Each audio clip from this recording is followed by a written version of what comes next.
Hey, folks, you're listening to the Jobs Podcast. I am your host, Tim Hendricks. As always, your time is valuable. I'm not going to waste it blabbing on. Let's get right to the interview. Today, we have Cory with us. Cory runs Stevens Bee Company out of the great state of Missouri, the same state that I'm in. And he's going to be our guest today to talk about all things apiary and bees and honey and the whole nine yards. So we'll figure out what all the buzz is about. Sorry, Cory, that was a I'm obligated as a dad to make those jokes or I lose my New Balance and Weber grill discounts. So I'm in the same boat. I understand. So go ahead and start. Give us a little bit of history of Cory, where you were born and early influences and kind of your first exposure to beekeeping. Yes, well, I'm a Missouri boy, as you mentioned, from Southeast Missouri. I'm from Dexter Mm, originally. If anybody knows where Dexter's at, and Southeast Missouri, it's about 45 minutes southwest of Cape Girardeau. okay. If you're familiar with that, Hmm. um, you know, pretty typical childhood, good childhood. I mean, I had a stable home. Parents are still together. They were high school sweethearts. Kind of Leave It to Beaver scenario. I went to a little country church where I was raised, and both my grandparents actually went there, both sets, Mm, mom and dad. So, yeah, if there's anything I want to stray on, I can't blame my childhood. It was definitely me. yeah. Yeah, how I got exposed to bees. Well, whenever I was really young, my mom said I should be an entomologist whenever I grew up, which is funny. I ended up getting a master's in entomology, so she was right there. But my exposure to bees specifically came when my dad and my brother had bought some beehives. They knew uh, someone that had had some success with it. They had a day job too, but they were running a lot of colonies. Had made some profit at it. They wanted to give it a shot. I think it was one of those that looked better on paper ideas. Once they got into it, they kind of started losing interest in it. But I'm glad that they got those because I don't know, when I would have ran across them and I got to dig in colonies and inspect them and looking in there, I was just completely hooked once I got in one. And rest is history. I started getting my own How and old were ended up you with when that? theirs. How old were you when that Uh, happened? I was in my 20s Okay. already. Let me think. We already had kiddos. Jade was around and Camden was little bitty. He's 18 now. Okay. So, I've been at it a little while. But yeah, that's how I got started. I remember looking through it and I found queen cells. That's how you know a colony is going to swarm. They start making new queens. And I told Dad, hey, you better do something with that colony or you're gonna have a bunch of bees flying around. And his house was 100 yards at least away from it, and he said, "Yeah, I'll get to it." Never did. They swarmed into the side of his house, Oh, and brother. I think they're still there. Actually, Oh, my goodness. yeah, all these years later. So So, did you just shift gears and go right into beekeeping then, or did you take another path career-wise and just kind of do bee stuff as a side hobby? as a side hobby, Okay. I just kept building it up. Like I mentioned, I had a young family at the time. I had to. I'm more of a bird in the hand kind of a guy, so whatever's paying the bills, that's where a majority of my effort's going to go. And Yeah. then in my off time or supposed leisure time, I was working and doing other things.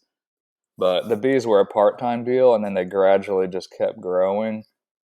The market grew for demand for what I was up to, my specific bee breeding program. And then it just got to where I had to choose. Really, it was, I either had to back off the bees or look at leaving my day job. What was your day job? I was a senior transportation representative for Nestle Purina Pet Care. They have a large factory here pretty close to where I'm at, within 15 minutes, and I live out in the middle of nowhere, so that's nice, close to my hometown. And yeah, that's where it started. I'd worked there for 15 years before I quit full time to do bees, and that was March 1st of last year. Man, Prior to that, I was in transportation and logistics a lot, management roles, typically, dock worker while I was working on my bachelor's degree, backing in trailers. I've done all that. what was the reception that you got when you let your current employer know, "Hey, I'm gonna be stepping away from my current position and I'm going to do this B thing full time?" My supervisor was really supportive. Oh.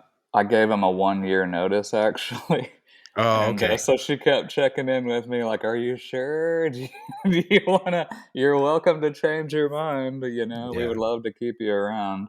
But whenever I set a date, I stuck with it. So I wanted to give them time to prepare, not burn the bridge, because that I spent a lot of my life there.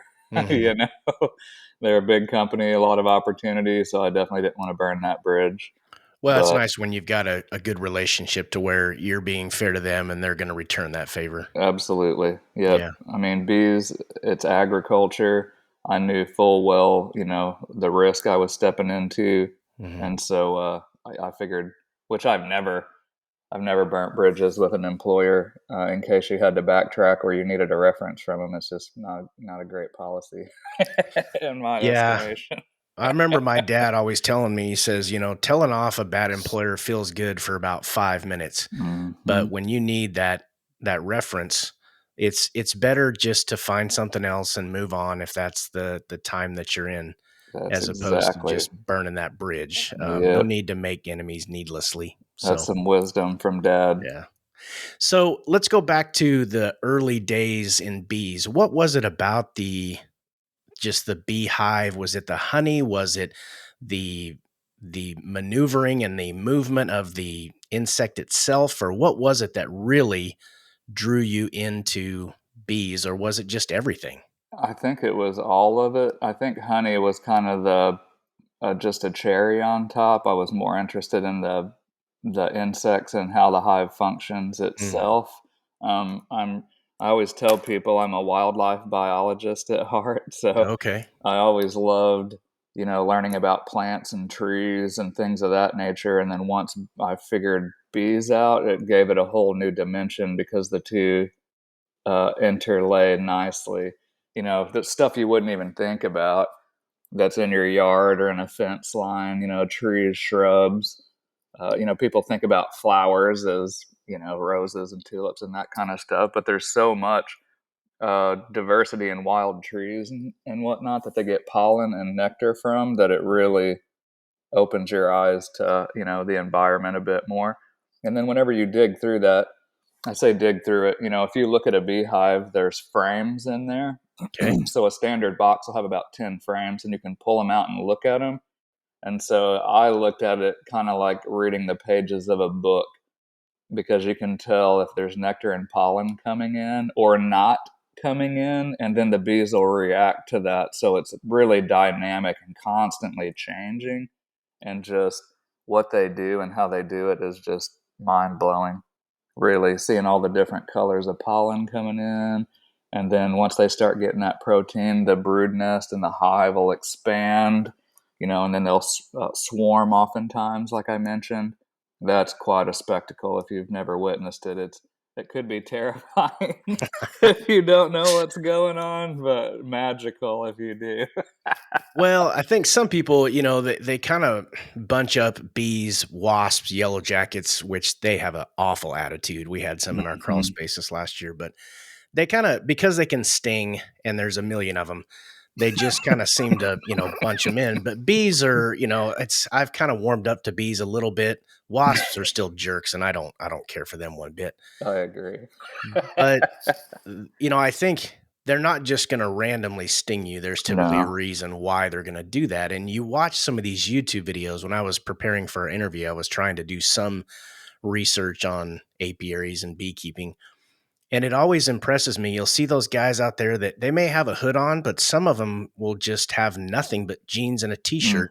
Yep. And there's bees everywhere. And Oh I yeah. think that's a mental hurdle you probably have to get over and go, I know what's going on, and I know that I'm not in any danger.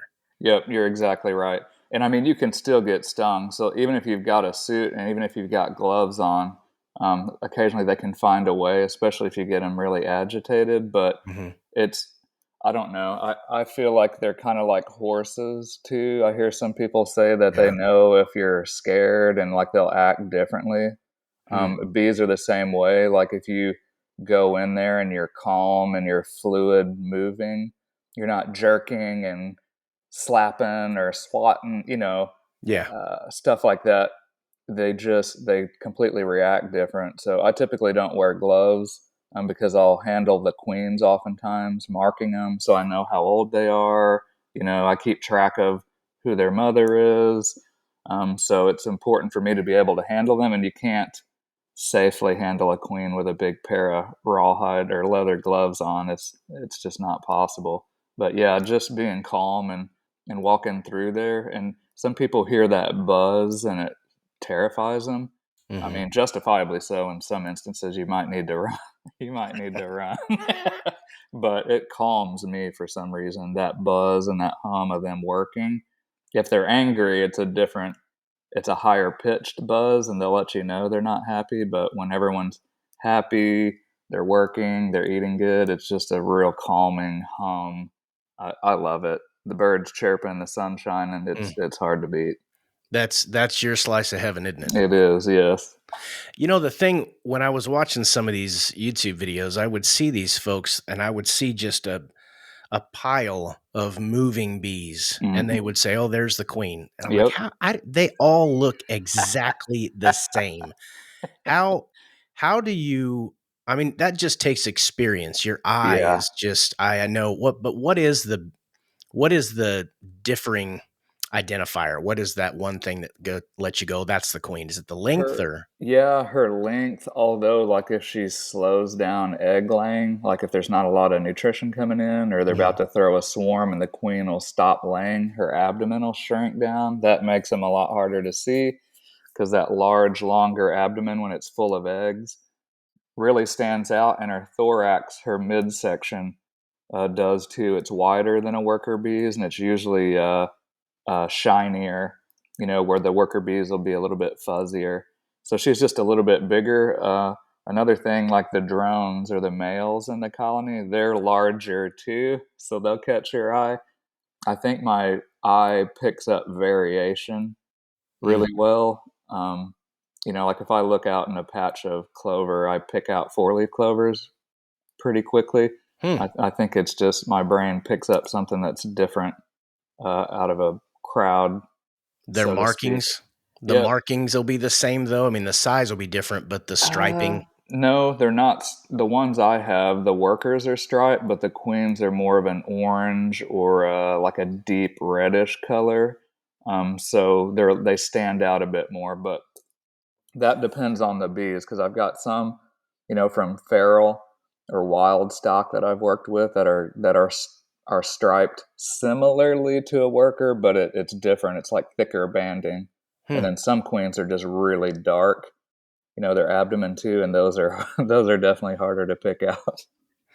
Is it a Does that vary hive to hive? If you Oh go yeah. to a different state, you'll see different coloring? Yeah, it just depends on the type of bees. We've got different subspecies. Most of the bees in the U.S. are a mix of the main subspecies, like Italians. Those are typically like your stereotypical yellow, orange-looking honeybee. That's what people or beekeepers would call an Italian, even though it's probably a mixture. Hmm. And then you've got a couple other races like Caucasian or Carniolan from Europe too, but they're a darker bee with slightly different characteristics. So it's just like cattle or any other organism. You've got a lot of variation in them. I Some of see. them can be really aggressive, like Africanized bees, or even some just feral stock or bees that people work with, and they just get agitated quicker. So most people like to work with a calm bee. They're better for the neighbors too, of course, I and don't more fun. I don't remember when it happened, but it was those killer bees were all the Mhm. rage for a while there. What was that, about 10 or 15 years ago, something Yep. like that? Was that just a flash in the pan that has that issue been put to bed, or are they not as big of a deal as we thought? I think whenever they started moving north, and we're outcrossing a lot with the more gentle or calm European bees that we work with typically. I think they kind of calmed down, uh, really. And also, it seems like they really like it warmer. They were from Africa, Africanized bees, so they like a warmer climate closer to the equator. And the farther north you get, it's like quite a bit different. Hmm. They I don't think they survive quite as well. So it's still a thing, especially in like South Texas, Mexico, South America, and some southern states, Southern California, Arizona. You can find pockets of Africanized bees still, but a lot of them have interbred to where they're not such a danger. Can you recognize them if you just come up on them? Do they sound different, No, look different, or you don't know no, until it's too late kind of thing? exactly. Oh, geez. Okay. Yeah. Note to self. My goodness. Exactly. I saw a shirt one beekeeper had that said, "I'm a beekeeper. If I'm running, you should run too." Yeah, same thing with a zookeeper. That would be, yeah. Right. Yeah. Exactly. Oh yeah. So let's jump back. I love going down these rabbit holes, but you are fascinated with bees. You've been working with them for 15 years. You've changed gears now and you are leaving your day job, so to speak. Hmm. You're going to open up your own company. What is Stevens beekeeping? What do you do? I know that's a Yep. pretty broad thing, but Sure. lay it out for me. Certainly. Yep. Our main source of income is queen bees. So we breed this. I don't want to get off too far in the weeds, but we imported a mite in the late 80s, Varroa mite, that devastated a lot of our bee populations. Mm, But there's, of course, genetic traits that we're now aware of that give them an edge. And so we select for those naturally occurring traits that really give them an edge with mite and diseases. And so that's kind of been our niche, so to speak. I ship queens all over the U.S. Before I left my day job, even I'd got to where I was shipping about 2,000 queens a year. wow. And I mean, it just seemed like, especially April, May, June, if I was awake, I was working. If I wasn't at Nestle, I was working bees and shipping queens. So yeah, I don't, as far as entrepreneurs that are looking at leaving a day job, I, I would advocate keeping your debt low and just suffering and outworking some of the competition until you can get to a point to where your living expenses are low enough and you know approximately what you're going to make. I guess it's a calculated risk is what I'm Yeah. advocating for. Yeah. And every business is different. Bees being agriculture, you should plan for good years and bad years, and I'm sure a lot of industry is going to be the same way. It definitely would increase your chance of success, but So you yeah, have a very much a feast famine kind of a cycle as yeah, pretty far as much. April, May, June, we make most of our income. That's through queen bees, but we do harvest honey. So we do have honey products, and my daughter started dabbling in wax products as well. oh yeah. So I'm sure we'll be expanding that. But our bread and butter is queens and bee breeding. So The mites that you mentioned a minute ago and the diseases, hmm real quick, what do these mites do to bees and what are their typical diseases that hives can be affected certainly. by here in the United States mainly? Yeah, those mites, they're a parasite. So it's kind of like having a tick on you. If you had a tick on you the size of your fist, that's that's about what a mite is on My. a honeybee. So they're pretty decimating pest. They feed on the bees' fat bodies Hmm. in their abdomen, which actually function, have an immune function too, and almost act as a liver. So not good. And also, like a lot of parasites, they'll transmit viruses and bacterial issues from feeding on the bees. So that's what was killing a lot of colonies. If it wasn't the mites, it was the viruses. But we breed bees that'll sniff those mites out and throw them outside and throw the pupae outside, before they get a foothold. The diseases that they are prone to, some people call it chalk brood. It's a fungus, and the bees, whenever they're developing into a bee, so they go from a larva to a pupa, Hmm. they die, and they just make these little chalk. It looks like a piece of chalk, little mummies, and Hmm. they stick in the comb. But if you have bees that are really hygienic or detect issues and throw it out before it's a problem, then they take care of the issue themselves. And some bees just have no idea what to do with it. They just succumb to it. So kind of crazy. American foul brood used to be a bad one. I don't see it as much anymore. I've not seen it in my colonies, but basically they say if you see it, you should just burn the entire colony. Really? Yeah, Good not grief. good. So these mites and these things, when these bees detect them, and you kind of have are they essentially bouncers at the entrance Yeah. to the hive? Do they just knock them on the ground, or do they pick them up and take them away and dispose of them elsewhere? Well, the guard bees definitely do that and shun foreign visitors. Certainly, the ones that are detecting the mites and the diseases are nurse bees in the brood nest. So they're taking care of all the brood, feeding the larvae, and they'll patrol brood when it's capped. Before they pupate, kind of like a butterfly goes Hmm. into a chrysalis and then emerges. The bees will do the same thing in a comb, and so they patrol that comb that's capped, and the bees that are really resistant they know if something's wrong underneath that cap, and they'll open it up and throw the whole pupae outside if it's sick or something's wrong with it. So How it's do they really how do they miraculous. know? Is it a pheromone or a scent or? But yeah, both Oh, actually. okay.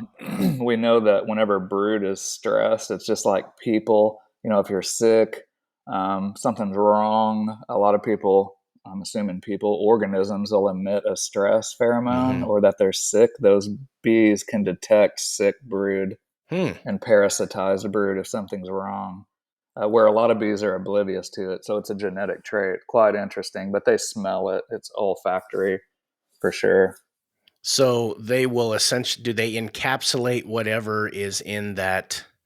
I forget what the term is. Like a cell. Yeah, do they Mhm. encapsulate it and basically just carry it out and dump it out the front of or do they send it to somebody else, like another bee that'll fly it out, a certain distance away? Yeah, some of them will open it, like they know something's wrong and they'll open it, and then others will come along, like undertakers, know that know that this brood's sick, it needs to be discarded, and then you'll Golly. you'll see them pulling it outside, and some of them can fly with it, and some of them try to fly and just land off, in the grass outside the hive.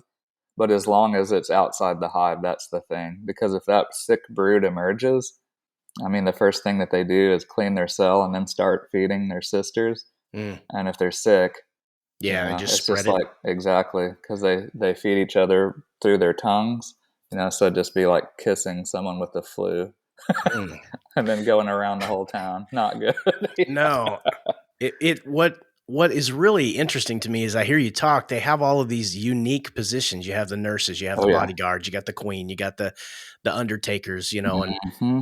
I mean, how do they is it just a constant patrol of the hive, or do they do a pattern? Like, you know, I'm checking my route now and they go around and up and down across a frame to see what's going on, or is it Yes. just a randomness? I think they constantly are patrolling it, and it's crazy too. Like whenever they first hatch, like I mentioned, they'll clean their cell and clean.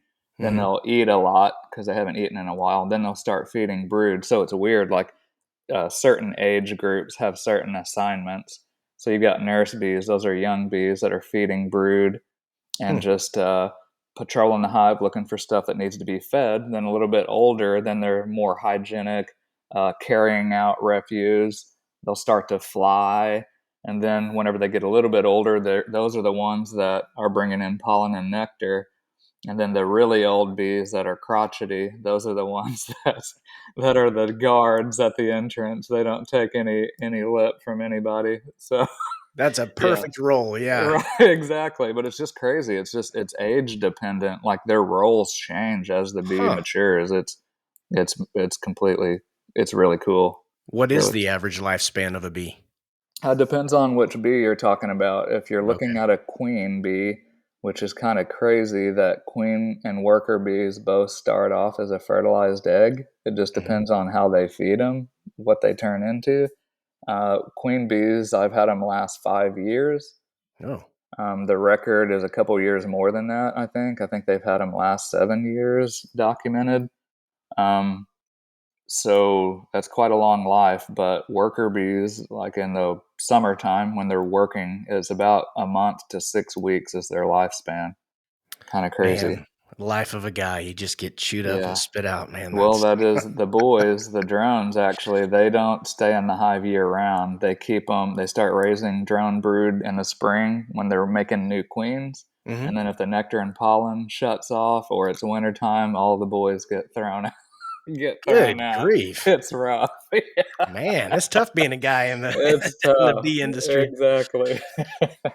So, how many, and this could be a pretty wide spectrum, but how many bees on average do you have in one hive? And I say hive, I'm probably not using the right term, but I know you have those boxes that you stack on top of each other and they have Mhm. frames in them. Yeah, a stack Stack. would be a hive. You're exactly right. Um, Typically, there's one queen in there, and Okay. it just depends. Like I've got little 5 frame starter colonies when we make up new colonies and give them a new queen. There's probably 15,000 bees in there approximately. Wow. Could be more, but Hmm. some of the, especially as they grow and you add more boxes and give them more space. But some of our full size colonies, they're twice the amount of frames with stacked the same height. I mean, some of those are upwards of 60,000 bees Good in that grief. hive. Yeah, when they're at their peak in the growing season.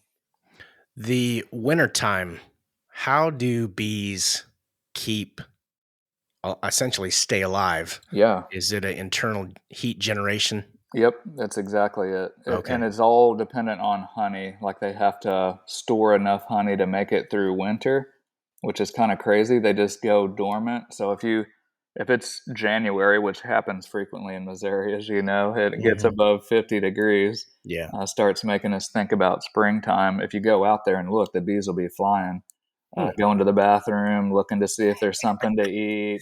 They've been You holding know, it for a while. exactly a month, couple months. It's definitely time to go for a flight.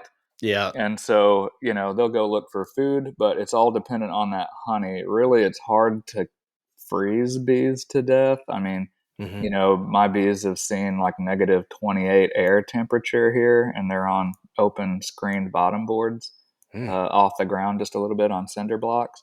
So, as long as they're dry and they have food and they don't have any disease, they're probably going to be fine.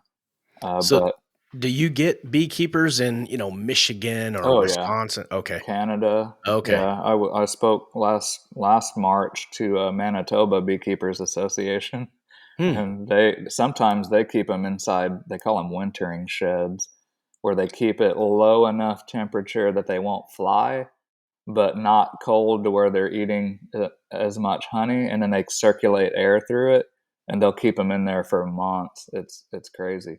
But Wow. I've seen some just leave them in snow drifts.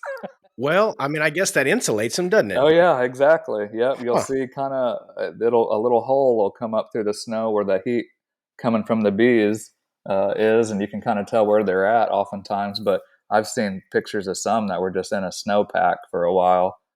Kind of crazy. What temperature, if you put a radar or a temperature gun on them, Hmm. what kind of heat levels are you seeing inside the? It depends. Like if they're not raising any brood, if they're broodless, it might be in the 60s, Hmm. even if it's negative 30 outside.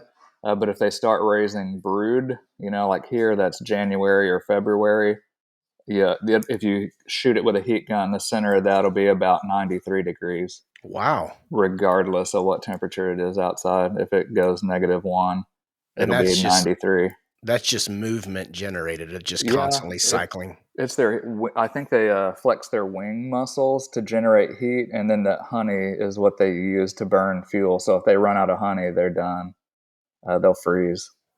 Wow. Kind of crazy. This is cool. I could talk about bees all day long. You clearly know what Me you're talking too. about, but yeah, well, that's good because that's your line of work, man. Let's go back to the education side of things. You were self-taught, I would imagine a lot of it, and then you Mhm. had your degree. Yep. But Yeah. is there specific training to being a beekeeper or running the type of business that you run? Um, Certifications, maybe?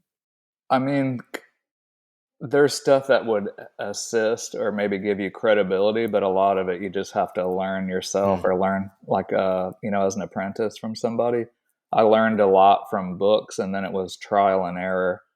And mm, I got a master's in entomology, which is useful, but that does not train you to do what I do. It gives you a general, you look at biology, but this is insects in general. So it's really good as far as managing pests. They're big on integrated pest management and training for that. It definitely has merit, but if you're going to be a queen producer, you're going to have to get some books, and you're really going to have to just get in there and learn from somebody who knows what they're doing, and then trial and error.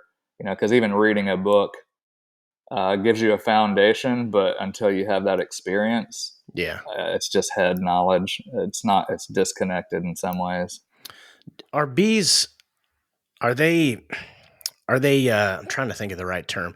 Do you have to check on them a lot? Are they pretty self-sufficient for the most part year round, or is it a lot of tinkering and fine-tuning and checking in and whatnot, or They pretty much feed themselves as long as the resources are there. They'll go get okay. their own water, they'll go get their own pollen, they'll go get their own nectar. But in periods where there's nothing blooming, sometimes it's not not when you want there to be stuff not Mhm. blooming. You may have to intervene and feed, like sugar syrup.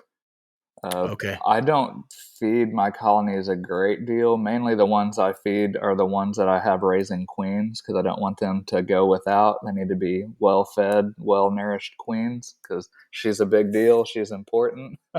Mhm. But really, and it's seasonal. So in springtime when they're wanting to swarm and there's a lot going on, I'm in them probably every week at least. Okay. Yeah, and then it tapers off. Once the swarming urge tapers off and I'm not raising queens as much, then we both get a needed break from each other. That's usually around July. Do you when the winter season rolls in and they kinda go, I don't know if dormant is the right word, but they Yeah, just kinda basically go to sleep for a while, right. do you kinda basically hands off for 3 or 4 months I in do. Missouri? Okay. Yeah, you can work on equipment, and get stuff prepared for the Mhm. following season, clean up, take a breather. But yeah, I run around a lot. I do speaking engagements around the country. So if Mm. I'm not raising queens and I'm not super busy, a lot of times I'm going to do a course somewhere or speaking. And yeah, so it's seasonal, which is good because I don't know that you could maintain that pace.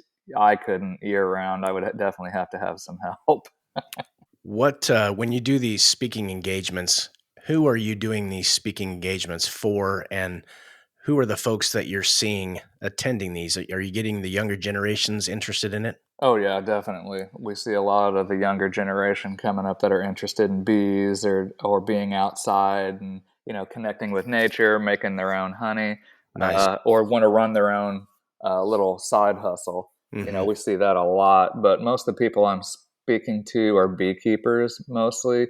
I do advanced training like queen rearing, or as I mentioned, I'm a bee breeder, and so not to rabbit hole on this, but we do artificial insemination of queen bees. Uh, Really? yeah, because whenever a queen flies off to mate, she'll mate with 15 or 20 different drones, which is great for genetic diversity of the colony, but it's really difficult if you're trying to select for certain traits. It's like if you're raising prize field trial black labs and your dog's ready to have some puppies, and she just runs around the neighborhood, and you just hope for the best. Yeah. That's kind of like bee breeding to Yeah. some extent, and so there's no substitute for Mother Nature. But if you're looking to select certain things.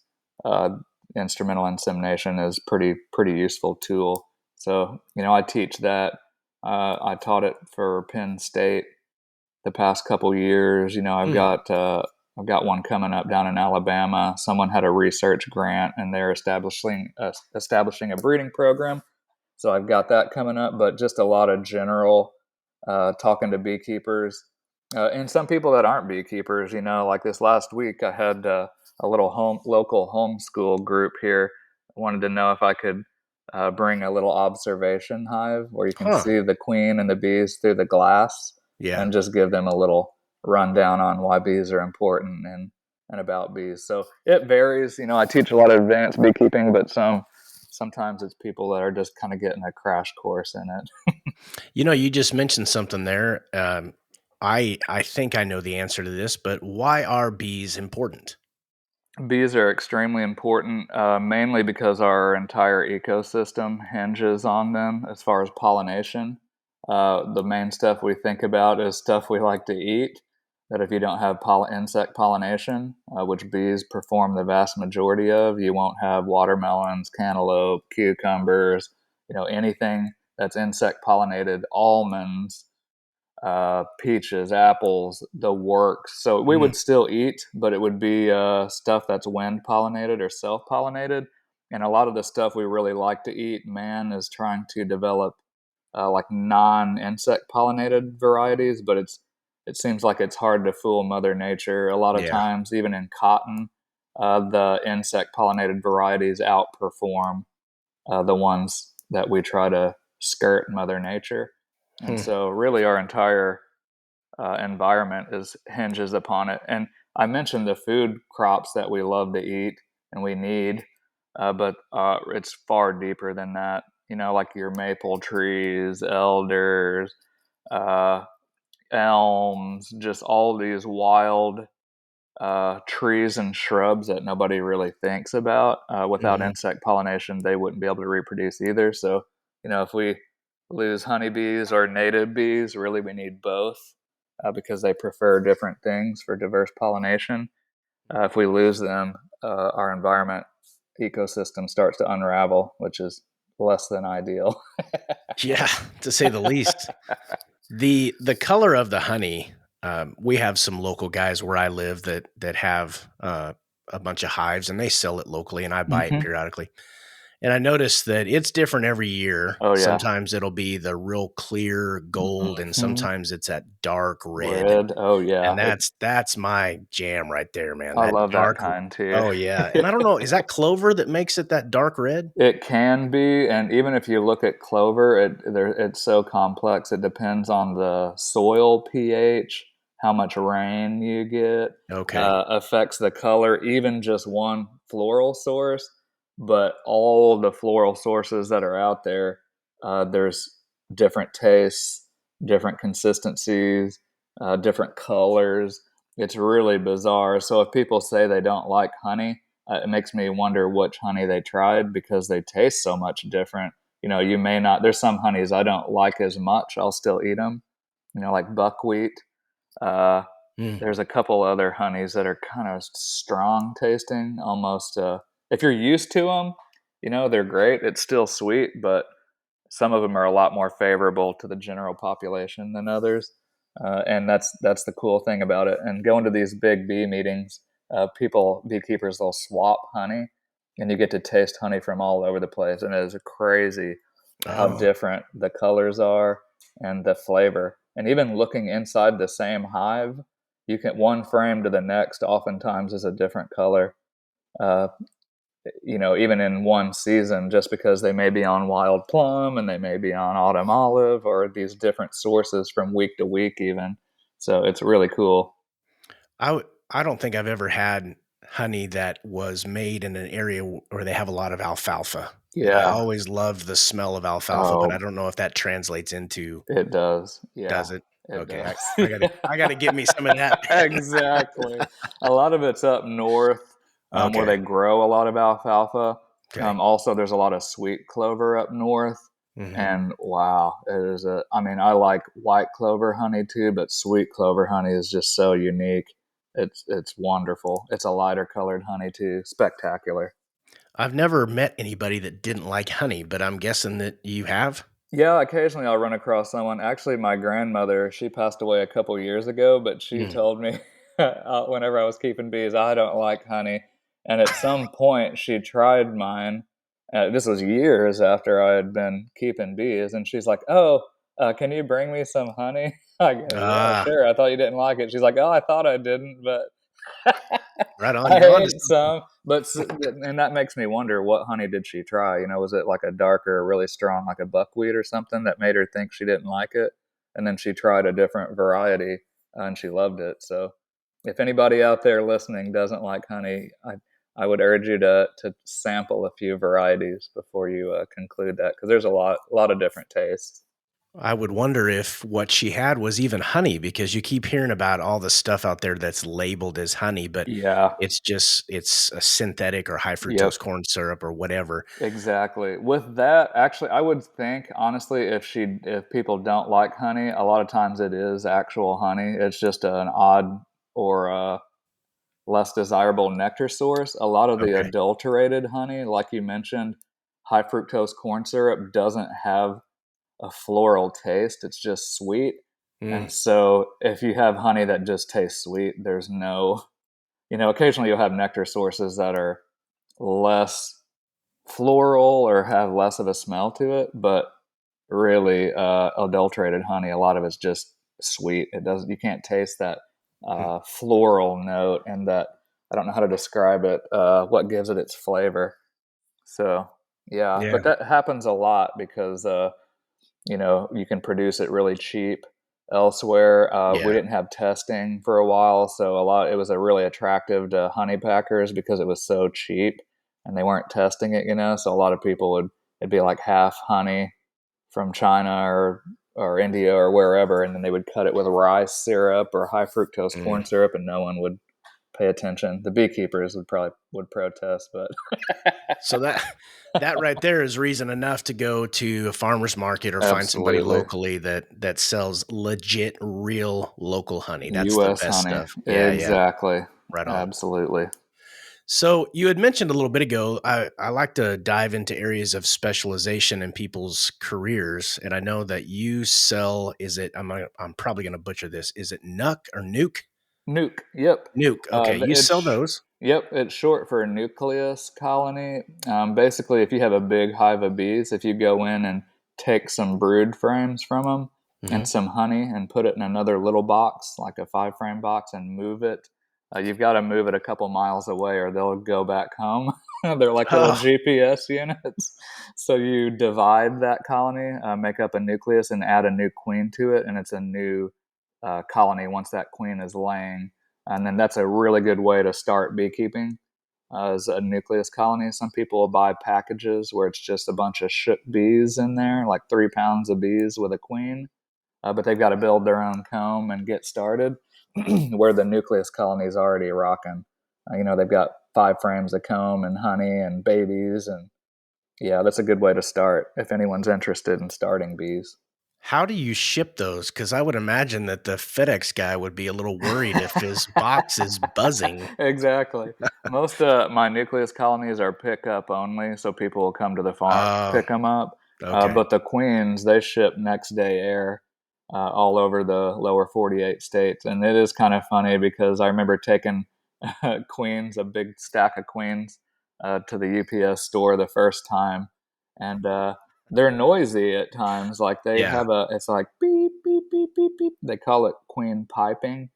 And so if you have hundreds of queens in these boxes and several of them start piping, people really wonder what in the world are in those boxes. So they look forward to me showing up now. And if Yeah. anyone else is in there, they usually get a little story lesson on on queen bees. So yeah, pretty You had s interesting. you said you have to move them miles away. Hmm. Am I correct in that owning a business like yours, you're gonna have to have little satellite lots or chunks Oh of yeah. property miles apart from each other? Yep, exactly. And it helps, like, if you're in a community, that people that have land, and because Oh, I've got yeah. more spots to put bees than I've got bees. Okay. It just depends on what size you want to be too, like how many you want to keep in a yard, but it's really handy to have an out yard Hmm. just because some people can get away with it. Like they'll just split in the same yard and just add way more bees than what they need because a bunch of them are going to leave, the older bees are. But it's way better to just move them. That way you don't lose anything. How many different chunks do you have as far as land right now? I mean, or how many hives do you have? I run around 200, like every year, some of them Jeez. will die, but I'll probably be around 250, maybe a little bit more at the end of this year. And then, I'm going to have to see which way I go. I might, if I keep expanding, I'm going to have to hire people, which that's a whole nother, Oh yeah. realm of business. But it's looking like it's coming to that. So I'm just Well, going to grow slowly. yeah, that's a good problem to have. It's Oh evidence that you're yeah. growing and doing things right, but also when you talk about bringing on employees, Oh that's yeah. shifting gears in a business, isn't it? Absolutely, and mine's quite a unique business too. It's not just everybody that wants to keep bees, Yeah. Plus, it's really seasonal, so you've got to figure out something in the off season, and there's a lot to it. Not that I couldn't keep somebody busy, but we'd have to expand and open more retail honey spots and things of that nature. So but we're getting there. It's exciting to see it grow, but and there's a ton of potential there too. As far as business opportunities. So I think I could grow as much as I feel comfortable Hmm. growing. Really, at the moment. I'm sure you could find a high school student or a college student that Oh would yeah, be willing to dive into that and pay them in honey. absolutely, exactly. Yeah, I've got some interest here locally, and that would work out really good. One of my friends up in Canada, that's what he does. He goes to the local ag teacher and asks, "Hey, do you know anybody Oh, that can yeah. lift 50 or 70 pounds and Yeah. has an interest in bugs?" And then he tells them, like, "Hey, if this doesn't work out, no hard feelings for Right, either yeah. one of us. Let's try it." Yeah. So yeah, that's probably a good way to start. When I was doing my research on this, I know vertical hives are pretty much what everybody, at least in the United States, Hmm. uses, but I did see, and I know a few folks after digging that have horizontal hives. Yep. Is that, uh, I mean, I don't want to get into a beekeeper war here, but is that kind of a different way of doing the same thing, or are It there pluses is. and mine? Okay, it's just kind of Yeah. personal preference, maybe. There's a quote that I really like from Tom Sowell. He says there are no solutions, only trade-offs, and Uh, I really love that. I think it's accurate about a lot of things in reality that we live in here. But like with the vertical stack, the bees naturally like to move vertically, like in a tree cavity. They'll okay. store their honey up top, and typically the brood towards the bottom.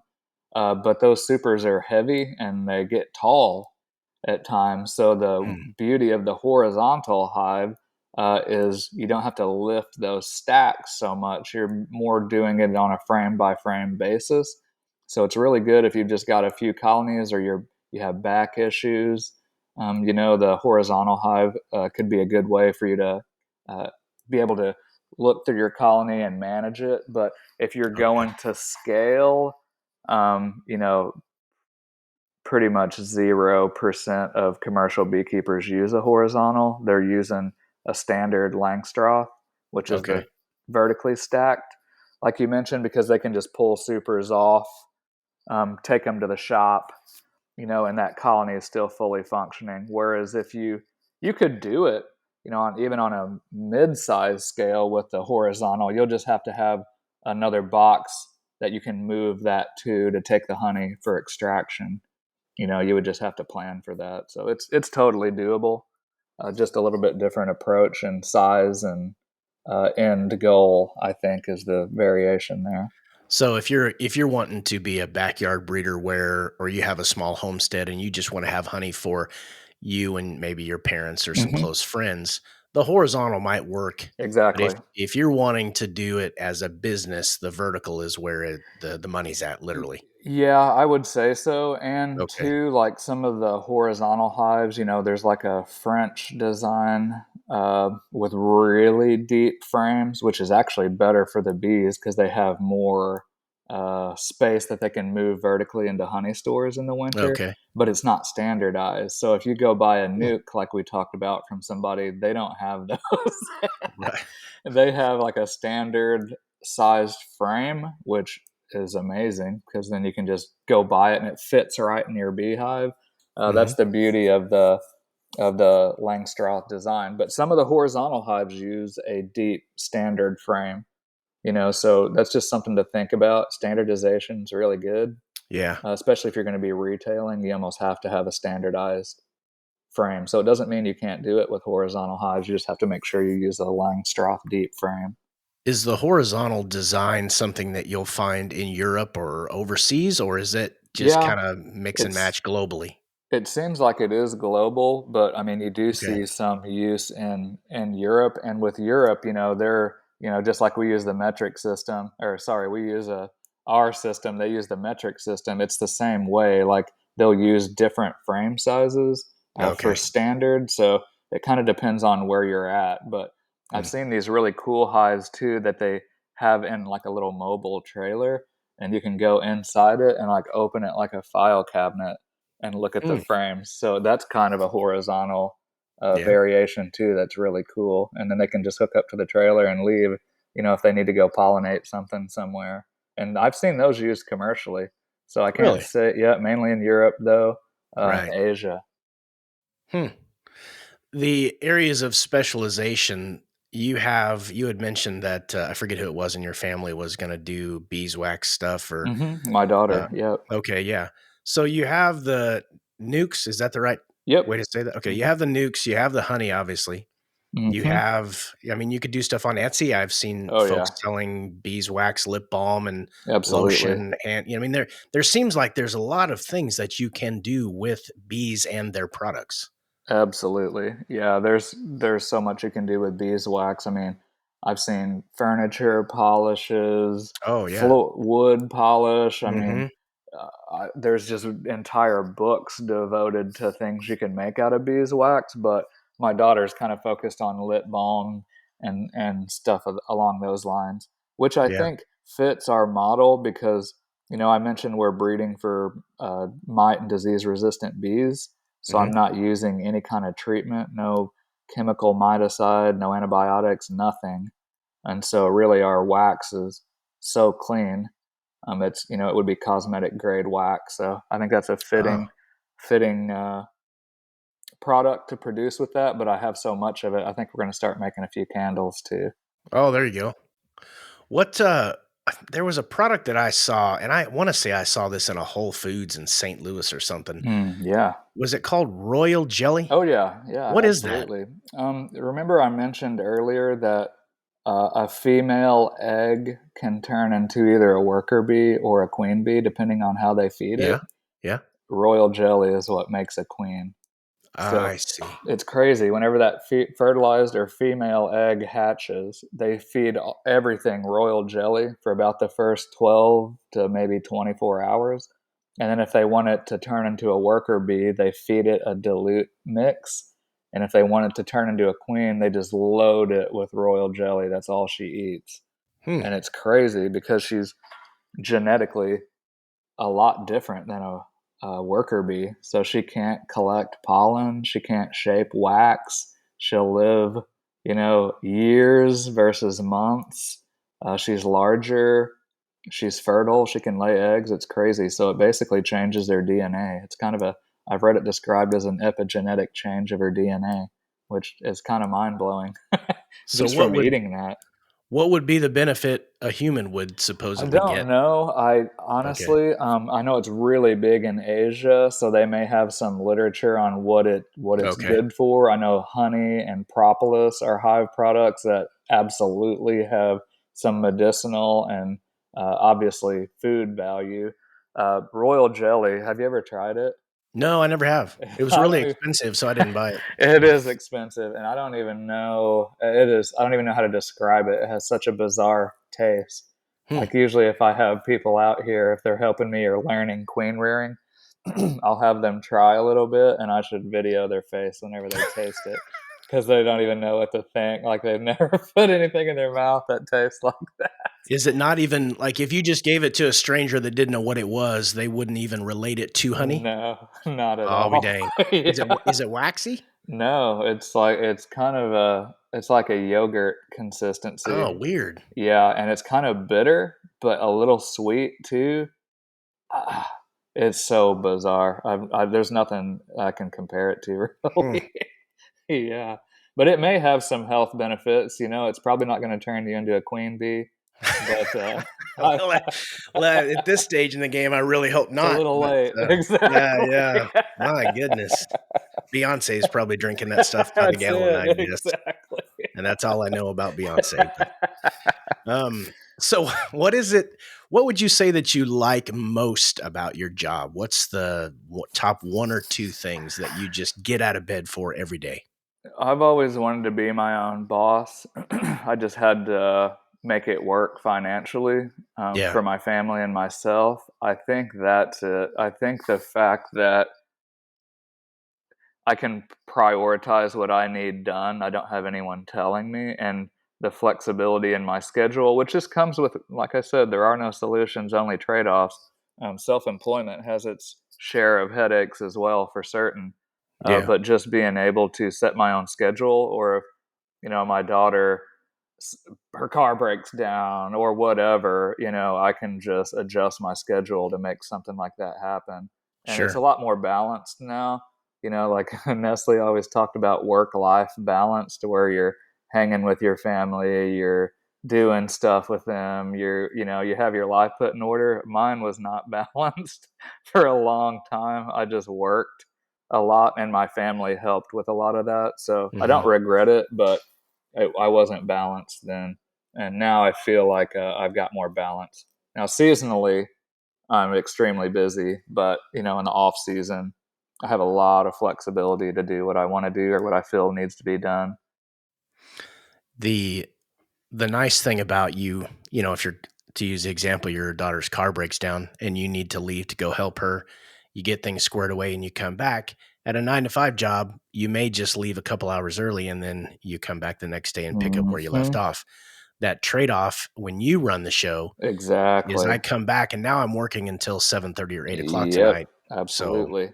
That's just part of it. Like yeah. I'll occasionally have 20-hour days, in April, May, and June. Not everybody wants to work a 20-hour day, but Oof. the next day I can sleep in a little bit if I need to, like Right. it's adjustable, but there's times I can't let off the throttle either. Because if I do, the domino effect starts to Yeah. happen, where one thing goes wrong, because it's very scheduled. Like the bees are on a very strict time schedule with queens, Mhm. that where there is no give. So if there's a thunderstorm, it doesn't matter. So that's why I can adjust a day or two now. I've got a system down to where I move the queen cells to a large incubator. And that way, if it's thunderstorming outside, it doesn't affect anything. They're still going to come out on a certain day. So Hmm. it's an unforgiving schedule, but it's seasonal too. So you get a break. You can you can take advantage of being your own boss, but all of the responsibility of making Falls on things you. work falls on you. So Yeah. a 20-hour day, man, that's no joke. I've worked Oh some of yeah. those myself. And when that's part of your normal, like I'm gonna expect these not just once in a blue moon, but it's part of my yearly, Hmm. these 3 months, I'm gonna have multiple days that are 14, 16, 18, Oh 20 yeah. hours long. And knowing that and then going, all right, let's do this. That takes a certain mentality that some folks, I don't think they want the joy of and say, I have my own business, Oh yeah. but they sometimes gloss over all that goes into making that successful. I think a lot of people do, really. But I mean, it's just common, if you look at something, and especially if it's something you feel like you want, you're looking at the good stuff and Yeah. the high points. But yeah, it definitely comes at a cost. There's no way around it. Like I said, there's a trade off one way or another. I wouldn't trade it though, honestly. Like each year my income, or it's increasing this year, and hopefully it continues to do so as I get established and I've got partnerships working with other larger producers where I do the breeding and they're doing the production. Okay. So I've got to scale it because right now I'm just stuck, and if I hurt my back or something, not good. So with this, I'm trying to decentralize it and scale it. I could get a lot done with even just a couple employees. I don't have to have 100 people working for me. But right now, I'm just working at scaling it and trying to use my brain more than my back. Yeah. Yeah, and that becomes more important the older you get. Absolutely. Yep. I'm only 43 now, so I feel like I've still got a lot of fight left in me, but I'm also after 40 to where I've realized my mortality. Yeah. So, Yeah. yeah, it can't be all on me. But I think it's an interesting opportunity that I think that it will find people that are really interested in what we're doing and and want to join the team, and then they can handle some of that stuff. I can kind of outsource myself. You talked about the diversification that you're kind of working on and the scaling of it. Do most folks that are in this line of work, is that typically what they do? No, Because it's so seasonal, you almost have to keep diversifying with y- the products, the honey, the bees, the exactly. queens. That's what typically happens, right? Yes, and no, I Okay. don't think that a lot of people do that. It seems like they will scale, but a lot Mhm. of times they're hiring employees or bringing in seasonal workers, as temporary labor. But I'm trying to take a little bit different approach and network with other people that, like me, I've got 200 colonies. It seems like a lot, but, I know people, friends of mine that have thousands and thousands of colonies and specialize in production of mated queens or whatever. So, I'm trying to just focus on what I do best, add value with the breeding and the selection, and work with them to produce for me, to where they win. They're getting a higher price for what they're working hard for, and then we market it as something that's superior genetic wise. So it seems like it's working. We've got some potential collaborations going too with the USDA. Oh, nice. That's been really cool, and it's right in line with what we're doing. Um, so who knows? I don't know. I don't. No paperwork signed, but it seems like it's headed in the right direction. So we may have even more eyes and resources on what we're doing, which would be great. It's tough to I like to talk about pay, but with your scenario, it's kinda tough to ask you how much. No, I'm not asking you how much you make, but in Hmm. someone in this line of work, like, it's all over the map and you're It growing, is. I don't know, 50, 60, 70,000. It's hard to know because you had to get to a point, I'm sure, where I'm leaving my full-time career of 15 years and I'm going on this. It had to get to a point where it was gonna keep a roof over your head. Oh yeah, exactly. And like with us, we're selling queens at a premium, so these queens aren't mated yet. They're just select Okay. unmated queens out of my stock, so that cuts back on my labor and my equipment. And but I was getting top dollar for them, so whenever before I'd left my day job, I was shipping about 2,000 a year, and I was getting $30 a piece for them. Okay. That doesn't count honey, speaking fees, that stuff either. So, but there's a lot of operating costs with these. Like if you're going to expand and buy new woodenware, new trucks, new forklifts, wow, it. I don't know. Beekeeping is agriculture based. If you're just Yeah. producing bulk honey, for a lower bulk rate, it can be done. But the successful people that I've seen kept a day job for a while, worked, built it up to where they kind of knew what they'd make on a good year and a bad year, and then made that transition. Okay. It's not one size fits all. Some people jump in, dive in, and are successful at it. One guy I know, Blake Shook out of Texas, I remember hearing him talk years ago. He had to make a choice. Did he want to go to college and he was already hooked on bees, or did he want to try to do bees? And so now he owns a bee supply business. I think they run like 30,000 colonies. Man. He's got cold storage buildings that you can rent, like I mentioned up north, where they put them in climate controlled buildings. Like he really diversified and Yeah. expanded it. So I don't want to say it can't be done, I just caution people, things to think about. Debt's a big deal. But you can make some money doing it, but you're going to earn it, unless you've got operating capital to where you can just get it moving and then hire labor. Anytime you're venturing into an agricultural Oh type yeah. of a thing, that there is risk involved with There's that for sure. definitely Yeah. risk To be involved. an understatement, yeah. Absolutely. But the reward is pretty Yeah. awesome too. Like I love being outside. I'm not a really good office guy. I'm kind of an Yeah. ADD kid. So I do better outside and dealing with variables. I like variables, and farming or beekeeping is nothing but variables that you need to look at and then react to. So no day is the same. So You're not going to get bored. you don't have the luxury of panicking if something goes wrong because No. you're constantly adjusting. Exactly. Yeah, I just make a list if I start to feel overwhelmed, what needs to be done first, and then Mhm. just do that, and then reevaluate what needs to be done next. Because you can get paralysis by analysis Yeah. of Oh, looking at yeah. all this stuff that could be potentially going wrong. But really, if you just start moving, you'll feel better about it. Especially if you're fixing a situation, you can usually pick out one thing that's going to have a big impact if you knock it out. Don't just if you're starting to panic, don't look at anything else. Just get that done, and then stick your head back up, reevaluate Now the old what's phrase, next. "How do you eat an elephant? One One bite at a bite at a time." time. That's Yeah, you just exactly get it. started. So you just kinda alluded to, I always ask about soft skills. What types of skills, personalities, or soft skills that would lend themselves to be you being successful in your line of work? You just kinda hinted at a general approach, but are there any other things that allow you to be successful, that skill sets you have that maybe some folks don't? Probably so. I'm stubborn. When, whenever I get whenever I'm focused on something, I said I was an ADD kid, but it's like a handicap and a superpower rolled into the same burrito.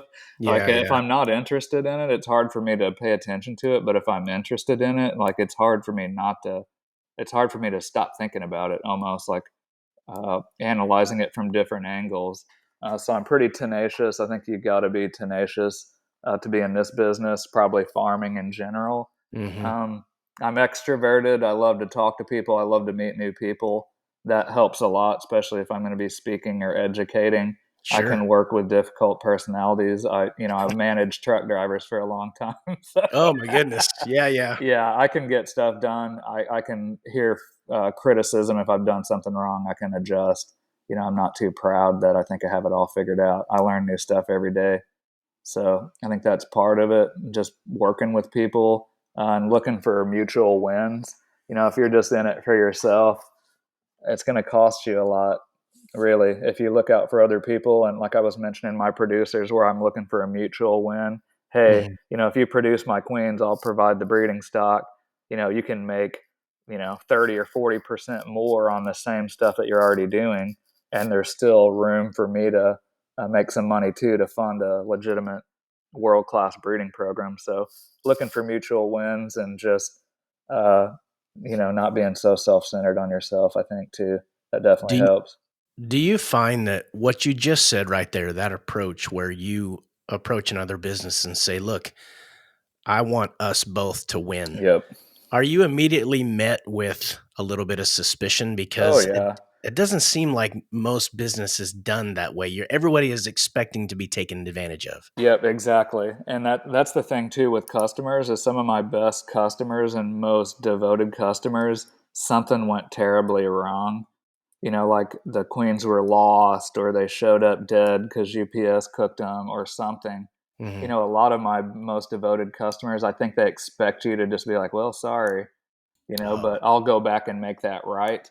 And that's why I price my queens the way they do, because I know some stuff's going to go wrong that I need to fix. It's going to cost me. It's just the way it is. Mhm. And some of those people were just really impressed at how it was handled and knew that it wasn't just about the money, that I was looking out for them. I want them to have a good experience too. Man, that's been huge. And yeah, approaching other businesses, a lot of them know me on a personal level and vice versa to some degree before I approach them. Because there are some personalities that they're just never going to look at it that way. Yeah. and I don't necessarily want to work with those people, And so the people that have a good reputation of being trustworthy and like I operate on an honor code. Not everyone does, but I can tell those people oftentimes that do, and the ones that have worked out really best, we both look at it that way. Yeah. And so nobody's looking over their shoulder, And the thing is, too, is like I've worked with truck drivers that'll just tell you exactly how it is. I appreciate that. Yeah. Sometimes it stings people they don't like that, but I would rather you just tell me what's going on so we can fix it or Yeah. do something. Rip the Band-Aid off and Just rip it off. let's get to work. Exactly. I gotta tell you, it really, I mean, this may sound kind of corny or cheesy, but I love to hear that there are still people out there that a handshake is Yep. what's going to make it work. Exactly. And looking somebody in the eye, my word means I'm going to do my best to hold up my side of this whole arrangement. And Exactly. if something goes wrong, I'm going to do my best to make it right by you. Yep, absolutely. And it cuts so much drama out of the equation Yes. because I mean, a Yep. lot of contracts and stuff even like are about worth the paper they're printed on, Yeah. and then you get in legal battles and Yep. all that stuff. If you're dealing with people that have an honor code and that have a level of integrity, I'm not Mhm. saying you're not going to have disagreements or something like that can't happen, but the odds are of that happening goes way down if you're dealing with the right people for Well, certain. they go down, and if something does happen, you pick up the phone or you Yep, go to their office and say, "Look, we got an issue. Let's solve it." exactly. And the people I'm dealing with now have reasonable expectations. It's not somebody that just jumped into bees. These are decade old veterans that know how bad things can go wrong and have a realistic expectation. And I love Yeah. that. I like to under promise and over deliver rather than the opposite. In this is gonna be a question out of left field, but it just popped into my head when you were talking about business. I'm assuming you have insurance. Most businesses Hmm. have to have some kind of insurance, but when you're dealing with a I say an animal, an insect that can inflict damage or death, Oh, yeah. on somebody, is that a pretty unique, like, when you go to get business insurance, the guy, I mean, I don't know, State Farm or whoever just looks at you and bees. Well, we have this fatality clause, like, Yeah. how does that work? Well, normally they'll want you to at least carry liability, and they'll ask you some questions. Like, and some insurance companies are quite familiar with it. You'll see Okay. posts on commercial beekeepers like, "Hey, looking for a liability policy. Talk to this guy. He knows." So some people are oblivious to it, but there's a lot of insurance providers that are aware. Obviously, there's a lot of beekeepers in the U.S. If they're commercial, I'm sure almost all of them are insured. There may be somebody gambling out there, but at Yeah. least to have a liability policy. And like with mine, I keep my bees on private property, friends of the family um, that have reasonable expectations and know what could go Yeah. wrong. Yeah. So they're out on other people's property a lot. With my property, I don't keep business hours. I don't have a bunch of people coming on site. Occasionally I'll have a pickup, April or May, but yeah, it's definitely something you're going to want to look into just to protect yourself because they are bees. Like you said, they do sting, but yeah, as a beekeeper, you need to do your part to manage that risk. You don't want them, a big apiary sitting in the middle of a subdivision or something like that, or sitting right by a sidewalk in town. Right next to a playground or something. Yeah, that Exactly. So I mean, a little common sense goes a long Oh way my too. goodness, But yeah, absolutely. it's good to Yeah. have at least a liability policy for sure. Oh, the mental image that brings to mind is pretty humorous. I mean, I've Le seen it. It's everything has already happened. Like if it Oh, can yeah, go yeah. wrong, it already has at some point. Yeah, any of those rules that they have in a company is because of one guy, One so, exactly. um, Don't be that guy. you know, this is just it's kind of a logistics question, but honey Hmm. is so sticky. How do you separate, like, you gotta have one vehicle that just everything is sticky, and then you have your private vehicle, right? Yep. Or how do you Yep. okay. Ideally, so for a long time, I didn't have that luxury. So the Oh back of gosh. my truck was sticky. My steering wheel would get sticky at times, but the old Toyota Tacoma. Yep. But now I've got a big F550 flatbed, so I'm going to try to keep the mess in that thing. There you go.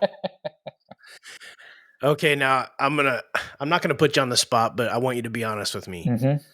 How much honey do you eat throughout the day when you're working?